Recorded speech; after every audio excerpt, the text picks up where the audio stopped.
Okay, that's fine. So hi, I'm PI for Pitch-In, as you can see here. So Pitch-In is a collaboration between Sheffield, Cambridge, Oxford, Newcastle universities. And this is really about where we're going next. And I've titled it Towards a Connected, Resilient Society with IoT. It's mostly a political presentation, really, about opportunities and initiatives. So next slide.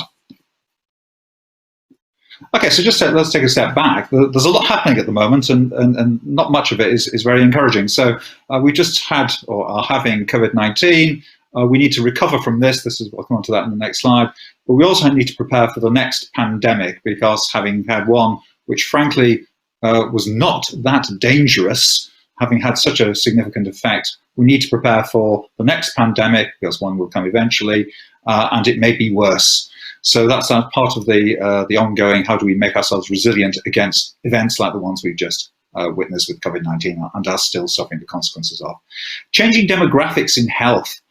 People are getting older, they're living longer, as we just said, they will be developing conditions. Social care is next to that. We're going to have to, the government really doesn't know how it's going to pay for social care, and it's a political hot potato. There's a general feeling that technology might help, and that technology goes from all sorts of IoT underpinned technology in the home to monitor how people are and things like this. To some extent, bits of that exist already, but we can imagine a more advanced version of that, through to social robots and things like that.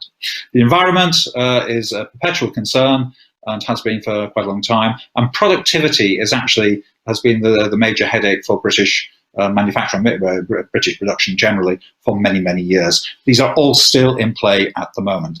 Next slide.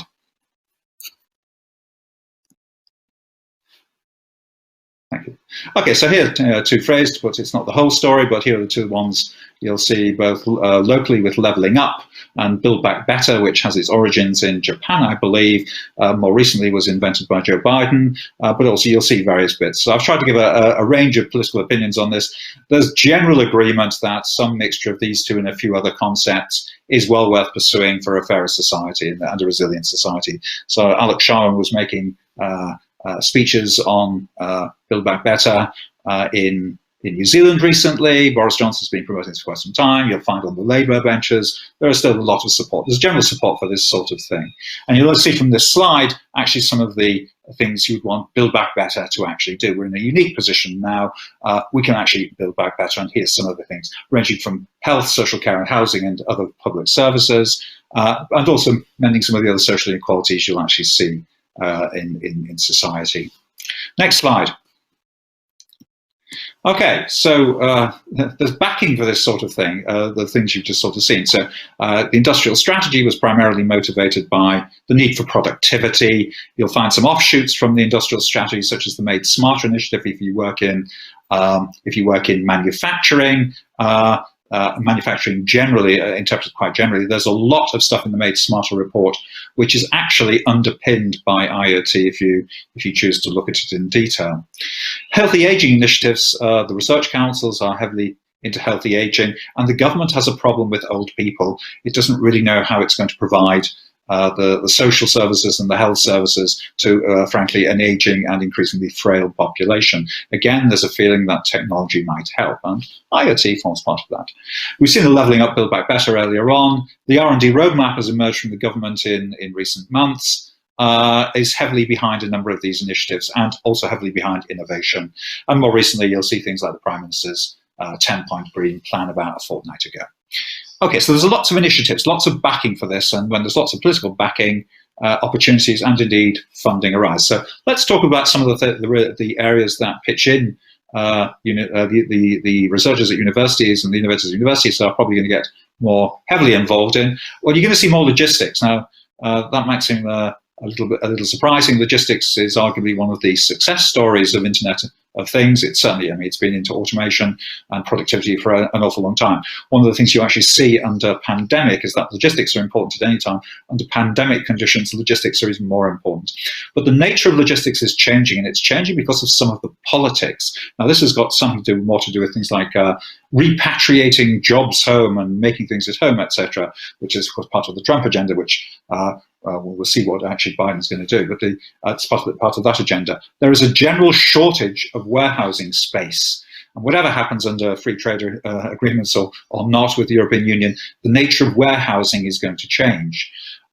There's scope there to have much more detailed, much more informative supply chain management, and IoT will underpin a great deal of that. So bits of the parts of pitch in, probably in the north, for example, as in Newcastle, we're probably looking at supply chains across the northwest corridor and as far out as Scarborough, looking at across the piece, what supply chains do we actually have to manage, and can IoT help in those? Those are just a selection of headlines. You'll find I've given some links there underneath.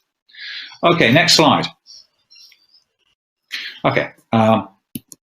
Energy and active buildings. This is referred to by Martin earlier. The industrial strategy, loosely speaking, the first industrial strategy white paper, so green paper, was quite varied in what it chose to address and what could be priorities. The white paper, what eventually is now the industrial strategy, is much more focused, and it tends to be focused on manufacturing, novel materials and materials processes, but also energy. And when it talks about energy, it's really talking about the gas guzzlers, the big energy people, the glass makers, the steel manufacturers, those are things who actually just can eat endless amounts of electricity, essentially, or paying power in one way or another. But energy more generally, we're going to see more of, and IoT underpins a great deal of the more modern variants of energy distribution, management and distribution you're going to see around the places. So, for example, we have on the right active building construction. So Sheffield and Newcastle are part of the active building construction, active building centre, run out of Swansea. This is a collaboration of about 20 plus universities around the country, with a big energy emphasis on, because there are political targets associated with that. But more generally, you could imagine not just buildings, but smart hamlets or small-scale local energy distribution and management systems, and that's what you're going to see more of. You're going to see more locality in energy generation and distribution, and how that collaborates with nationally. A lot of that is underpinned by very smart monitoring and control, and that inevitably raises issues of where does IoT fit in, and it fits in left, right, and centre. Next slide. Okay, so safer workspaces. You're probably going to see more of these. Now, I'm okay, I can work at home for the most part. In fact, I've only been into the office twice in the past 6 months, to no detrimental effect from what I can work out. Not everyone's like that. We're going to have to work out safer ways of working in the office and in the workplace more generally. Incidentally, COVID has affected things like even warehousing because of things like social distancing. So even the warehousing part, the logistics part, has actually been affected by COVID. You like to see more stuff on safe workspaces, more monitoring. That might not go down very well. There are clearly privacy issues and ethical issues behind that. So we're going to see more of that. You're going to see more contactless interfaces to various things and smart control of that sort of thing. So, okay, this slide is from Azure, Microsoft. You can see that at the bottom. So, next slide. Collaborative robots. We've been hearing for absolute years that the robots are coming. They're now coming at increasing speed. Now, our interest, certainly at Sheffield, in collaborative robots is to a large extent in manufacturing. That's where the heavyweight interest is. But there are also possible collaborative robots, which are social robots, robots in hospitals, robots in education. It's a non-trivial affair, incidentally, to actually have robots work safely and delicately and with sensitivity in areas. If you've got cobots working with children, for example, it's far from clear that they can't actually do psychological damage. In fact, they clearly can, by having the wrong sort of attitude, if you like, around children. So there are some actually quite subtle parts about how cobots actually interact with the population at large in various environments. And we envisage cobots in manufacturing, which is actually demonstrated here or represented here, but also in education, in hospitals, in care homes, in the home, incidentally, which of course is an issue that largely started in Japan, but now it's actually, the potential for that is now actually being seen more widely. Next slide. Okay. In the brief time I've got, can't address everything, so here are some other things we are likely to become involved in. So connected health and well-being, lots of opportunities for those two together, both health and medical science and the well-being part as well. Lots of opportunities for IoT in those sort of areas. Education, we've seen how important education is, mostly when you can't use it as a crash service. which is for quite a lot of parents is the case. We have to keep that open. We have to try to ensure that education goes ahead, come what may. You're going to see more in the home, and that's a bit of a worry for security reasons, I should point out. There's a security problem, which is my major interest, underpinning an awful lot of these areas. But you're going to see more in the home, and the home Internet of Things is arguably one of the more insecure areas of the Internet of Things, and there are going to be problems ahead. But if you look actually at the social services, what about vulnerable people protection? How can you actually provide better protection for vulnerable children, for example? This was highlighted by one of the Newsnight episodes a few months ago. It's an important project. Can IoT help?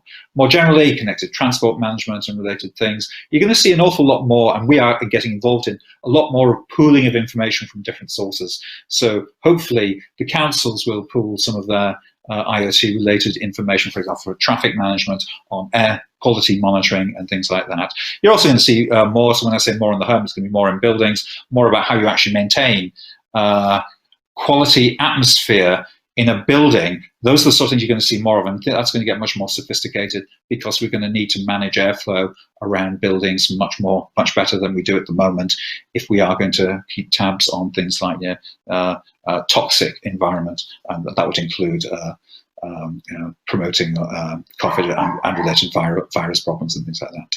So there's an awful lot. The general data analytics and pooling, I think, has a lot of traction, certainly across the Sheffield region and beyond. We'll be talking with Oxford and Cambridge with that in about 5 days' time, actually, I think. But by and large, there's a lot of interest in the local region, Sheffield City Council, the wider LEP in the Sheffield City region, and so you're going to be seeing more of that, and pulling data analytics from different sources and providing commonality.